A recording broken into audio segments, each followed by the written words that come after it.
सजदा अर्थात् ढोग गर्नुको महत्त्व। यसबाट हामीलाई सफलता र कामयाबी प्राप्त हुन्छ र त्यसै गरी यसबाट हामीले स्वर्गमा स्थान पनि पाउनेछौँ। अल्लाह तालाले कुरानमा भन्नुभएको छ, या अय्युहल्लज़ीना आमनु रुकऊ वस्जुदु वअबुदु रब्बकुम वफअलुल खैर लअल्लकुम तुफ्लिहुन। अर्थात् हे आस्थावान, हे इमानवाला, हे मुस्लिमहरू हो, रुकु गर र त्यसै गरी ढोग गर, सजदा गर, वअबुदु रब्बकुम र आफ्नो पालनकर्ताको उपासना, आराधना, भक्ति र पूजापाठ गर, वफअलुल खैर सधैँ सत्कर्म गर्ने प्रयास गर, सधैँ सत्कर्म गर, ताकि तिमीहरू चाहिँ कामयाब भइहाल, संसारिक जीवनमा र परलोक दुवै जीवनमा चाहिँ सफल भइहाल। त्यसै गरी यसबाट अल्लाहको प्रसन्नता पनि प्राप्त हुन्छ। अल्लाह तालाले हामीलाई प्रकाश पनि दिनुहुन्छ।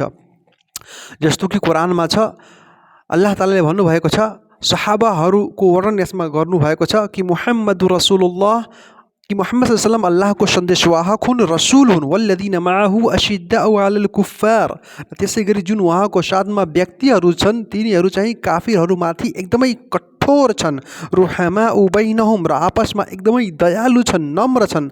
तराहुम रुक्कान सुज्जदा, तपाईँले तिनीहरूलाई हेर्नेछौ कि तिनीहरू चाहिँ सधैँ रुकुमा हुन्छन्, सजदा गर्छन्, सधैँ ढोग गर्छन्। अनि त्यस मार्फत तिनीहरू अल्लाहको उदार अनुग्रह र अल्लाहको प्रसन्नता प्राप्तिको लागि प्राप्तिको चाहना गर्दछन्, यसको प्रयास गर्दछन्।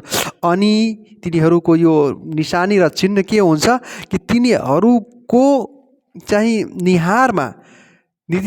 निधारमा के हुन्छ कि सजदाको चिन्ह हुन्छ। तिनीहरूको निधारमा चाहिँ सजदाको चिन्ह हुन्छ। भने यदि हामी सजदा गर्छौँ भने हामीलाई अल्लाहको प्रसन्नता पनि प्राप्त हुन्छ र त्यसै गरी हामीलाई स्वर्ग पनि प्राप्त हुन्छ र हामी हरेक ठाउँमा चाहिँ इन्शाअल्लाह सफल भइहाल्छौँ। त्यसैले हामी धेरैभन्दा धेरै चाहिँ अल्लाहको उपासना गरौँ, नमाज पढौँ अनि सधैँ सजदा गरौँ, अल्लाहसित दुआ पनि गर्ने गरौँ।